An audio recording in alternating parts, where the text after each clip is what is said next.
ندیم رضا کا سلام۔ آج بات کرنی ہے پاکستان کے انتہائی اہم اور حساس ایشو پر۔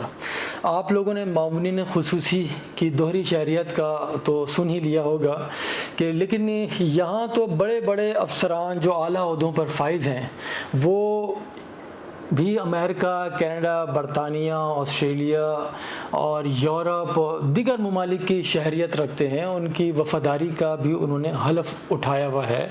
اچھا، یہ وہ افسران ہیں، یہ بیوروکریسی میں جو لوگ ہیں، یہ پاکستان کے 22 کروڑ عوام کی قسمت کا فیصلہ کر ہوتے ہیں اور ہماری آئندہ آنے والی نسلوں کے لیے بھی منصوبہ بندی کر رہے ہوتے ہیں کہ کس طرح سے ملک کو آگے لے کے جانا ہے، اور ایسے میں ان کی وفاداریاں کس کے ساتھ ہیں اور جو ہماری جو سیکریسی ہے وہ کیسے کس حد تک سیکریٹ رہتی ہے۔ اب یہاں سوال یہ پیدا ہوتا ہے کہ ان کی سیکیورٹی کلیئرنس کہاں سے ہوتی ہے، وہ کون دیتا ہے، اور یہ افراد کیسے اعلیٰ عہدوں پر پہنچے، اور یہ کوئی معمولی افراد نہیں ہیں۔ ان کو یہ بھی سوال ہے کہ انہیں نیشنلٹیاں دی گئی ہیں یا انہوں نے حاصل کی ہیں مان کی، اچھا پھر کن شرائط پر حاصل کی گئی ہیں، یہ بھی ایک اہم بات ہے۔ تو ایسی صورتحال میں کہ جہاں پہ 15 معاونین خصوصی میں سے 5 کی نیشنلٹی غیر ملکی، جن میں سے 3 تو امریکی شہری ہیں، اور عوام کے جو سینٹیمنٹ ہے امریکہ سے متعلق یہ سب کو پتہ ہے، کیونکہ تحریک انصاف کی جو پارٹی ہے اپوزیشن میں جب تھی تو امریکہ کے خلاف کس طرح مظاہرے کیے جاتے تھے، تورخم بارڈر کی طرف جانے والے شاہراہ، جو ایک ہی شاہراہ وہ ہے، اسے بھی بند کر دیا جاتا تھا، احتجاج کیے جاتے تھے، توڑ پھوڑ سب کچھ کی جاتی تھی، لیکن اب انہی کے جو ارد گرد جو اہم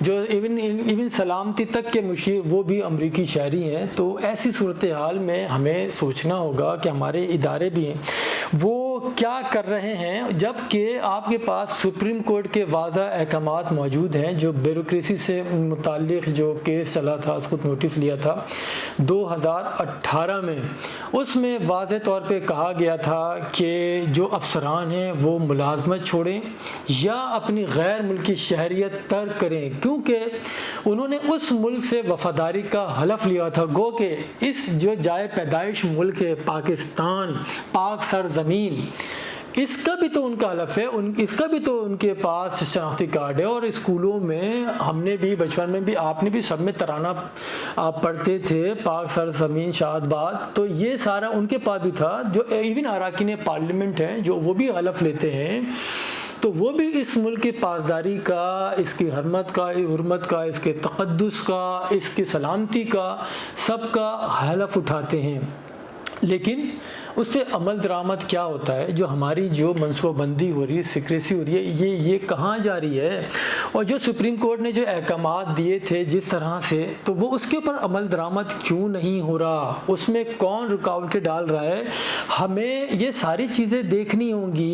یہ کیوں، ہماری کیا مجبوری ہے، ہماری کیا کمزوری ہے جو ایسے لوگوں کو ہم نے اعلیٰ عہدوں پر رکھا ہوا ہے؟ کیا 22 کروڑ عوام کی تقدیر کے فیصلے یہ امریکی، آسٹریلوی اور یہ کینیڈین، یورپ یا برطانوی شہریت کے حامل افراد ہی کر سکتے ہیں؟ کیا 22 کروڑ عوام جو ہے پاکستان کے، ان میں کوئی قابل افراد نہیں ہے؟ وہ نہیں کر سکتے؟ گو کہ جتنے میجورٹی اس ملک کی جو ہے ان کا یہی جینا مرنا سب کچھ ہے۔ جو یہ ڈیول نیشنلٹی کے ساتھ اگر منصوبہ بندی پلاننگ کر رہے ہیں، جو آگے کی جو 15 سال 20 سال آگے کا جو پلان چیک آؤٹ کر رہے ہوتے ہیں، وہ کس طرح سے کر رہے ہیں کہ جب انہوں نے اپنے بہتر مستقبل کے لیے، ان کے مطابق بہتر مستقبل کے لیے غیر ممالک کی نیشنلٹی لی ہوئی ہے، اپنے بچوں کو، فیملی کو وہاں منتقل کیا گیا ہے، اس کا مطلب یہی ہے کہ بچوں کو، اہل خانہ کو بہتر مستقبل فراہم کیا جائے، باہر رہیں،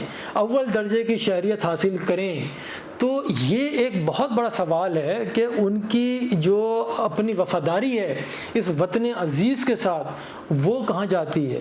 تو وہ کیا جو جن کا ہر چیز اسٹیک پر ہے، جو کماتے بھی یہیں ہیں، کھاتے بھی یہیں ہیں، خرچہ بھی سارا یہیں کرتے ہیں، یہیں پیدا ہوتے ہیں اور اسی مٹی میں وہ چلے جاتے ہیں، تو ان کے اوپر ایسے لوگوں کو کیوں مسلط کیا ہوا ہے؟ یہ ہمیں سوچنا ہوگا۔ آپ اس دوسری طرف ایک اور بھی چیز دیکھیں کہ 2010 میں بھی آپ نے دیکھا کہ اراکین پارلیمنٹ سے متعلق ہوا تھا، جو دوہری شہریت کے حامل ہے، رحمان ملک کا مسئلہ چلا تھا۔ اس کے بعد اور بھی کئی اراکین پارلیمنٹ کا ایشو اٹھا تھا کہ ان کی بھی دوہری شہریت ہے۔ اسی طرح بعد میں پتہ چلا کہ حیدر عباس رضوی کی بھی دوہری شہریت ہے، اس کے بعد پھر وہ انتخابات میں حصہ بھی نہیں لیا۔ تو یہ اس دور میں بھی دیکھیں فیصل واوڈا کا بھی سلسلہ چلتا رہا سارا، وہ ہمارے سامنے ہے۔ تو ہمارے پاس جو پاکستان کی عدالت ہے، عدالت عظمیٰ ہے، وہ کس طرح کی ڈیسیجن دے رہی ہے، لیکن اس پہ عمل درآمد کیوں نہیں ہوتا؟ سوال یہ بھی ہے کہ اس میں کون رکاوٹ بنا ہوا ہے، یہ ہمیں سوچنا ہوگا۔ اسی طرح سے کہ جو ہماری بیوروکریسی ہے، جو 2018 والا جو میں نے ذکر کیا، اس کی فہرست بڑی لمبی ہے۔ آپ دیکھیں کہ 22 کروڑ عوام کی تقدیر کا فیصلہ جو افسران کر رہے ہیں وہ دوہری شہریت رکھتے ہیں، ایسی طویل فہرست ہے۔ اس میں دیکھیں یہ سارے، یہ میرے سامنے ہیں، احمد نواز سکھیرا، نوید، کامران بلوچ، رابع آغا، عشرت علی، سمیرہ نذیر صدیقی، ذوالفقار احمد گمن، احمد مجتبیٰ میمن، سید اعجاز حسین شاہ۔ اسی طرح اگر میں نام لیتا جاؤں گا یہ نام ختم نہیں ہوں گے، طویل فہرست ہے۔ اس میں جو سپریم کورٹ میں جو جمع کرائی گئی تھی اس کے مطابق ہے۔ ہمیں یہ دیکھنا ہوگا ہم کہاں کھڑے ہیں۔ اگر آپ جس کو آپ نے پکڑنا ہوتا ہے، جو تھوڑا سا بھی آپ کے خلاف کوئی بات کرے، اس کا فوراً نادرہ بھی ایکٹیو ہو جاتی ہے۔ وہ پھر جیسے JUI کے رہنما اور سابق سینیٹر حافظ حمد اللہ صدیقی کی نیشنلٹی کا ایشو چلا، ان کا شناختی کارڈ منسوخ کر دیا گیا۔ تو جس کو پکڑنا ہوتا ہے پکڑ لیتے ہیں، جس کا سب کچھ معلوم ہوتا ہے اس کا نہیں کرتے۔ لیکن آپ جو معزز معاشرے ہیں، آپ یہ دیکھیں نیوزی لینڈ کے اندر ان کے جو نائب وزیر اعظم تھے، ان کی آسٹریلیا کے جو نائب وزیر اعظم تھے، انہیں بھی دوہری شہریت پر ہٹا دیا گیا تھا۔ عدالت، ان کے پاس نیوزی لینڈ کی شہریت تھی، انہیں ہٹایا گیا، پھر وہ ہٹایا گیا، اس کے بعد انہوں نے نیوزی لینڈ کی شہریت چھوڑی، پھر دوبارہ منتخب ہوئے۔ ہمارے یہاں بھی ایسے قانون موجود ہیں، ہمارے یہاں بھی سپریم کورٹ کی نوٹس موجود ہیں ہمارے پاس، ہم کیوں اس پہ عمل درآمد نہیں کرتے؟ ہمیں اس ساری صورتحال کو دیکھنا ہوگا کہ کون رکاوٹ ہیں، اور یہ جو حساس نوعیت کی جو ہماری انفارمیشن ہوتی ہیں یہ باہر کیسے جا رہی ہیں۔ ہمارے ہاں تو دیکھیں وہاں جیسے آسٹریلیا میں نائب وزیر اعظم کو ہٹا دیا جاتا، ہمارے ہاں تو 2 وزیر اعظم اس طرح سے گزر چکے ہیں جو ڈیول نیشنلٹی کے تھے، جو باہر سے امپورٹ کیا گیا تھا۔ معین قریشی ہیں، شوکت عزیز ہیں، انہیں لایا گیا۔ اور پھر ابھی بھی دیکھیں جو ملک کی تقدیر کے جو فیصلے کریں، حفیظ شیخ ہیں جو ہر دور میں خزانے کے اوپر رکھوالی کر رہے ہوتے ہیں۔ تو ہمیں اس جانب توجہ دینی ہوگی کہ ہماری کمزوریاں کیا ہیں، ان کی سیکیورٹی کلیئرنس کیسے ہوتی ہے، یہ کیسے آتے ہیں، انہیں کون لے کر آتا ہے، کون براجمان کرواتا ہے۔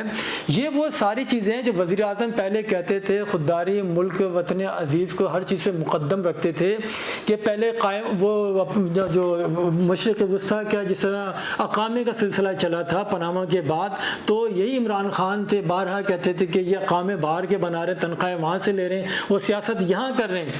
تو ابھی کیا ہو رہا ہے، ابھی جس طرح سے چھاتا بردار فورس جس طرح سے باہر سے آئی ہے ساری، اس میں دیکھیں ان کے بھی دیکھیں تین کے جو ہیں وہ امریکی نیشنلٹی مل جاتی ہے، پھر وہ اپنا یہ اور تانیہ دروز جو ہیں کینیڈا سنگاپور کی لی ہوئی ہیں، زلفی بخاری کے برطانیہ کے، اسی طرح عبدالندیم چند کا بھی نام آتا ہے کینیڈا کی شہریت، لیکن وہ واحد ہیں جو تردید کر رہے ہیں، ان کے پاس شہریت نہیں ہے، صرف وہ PR ہے۔ PR کا مطلب بس وہ کہ آپ کو ویزا لینے کی ضرورت نہیں تھی، بار بار آپ آنا جانا کر سکتے ہیں، تو وہ تردید کر رہے ہیں۔ کہنے کا مطلب یہ ہے کہ ہمیں اس جانب توجہ دینی پڑے گی کہ دیکھنا پڑے گا ہمارا سسٹم خراب ہے یا سسٹم چلانے والے خراب ہیں، یا سسٹم چلانے والوں کی بھی کچھ مجبوریاں کمزوریاں ہیں جس کی وجہ سے یہ سارا عمل آگے بڑھ رہا ہے اور بگاڑ پیدا ہو رہا ہے۔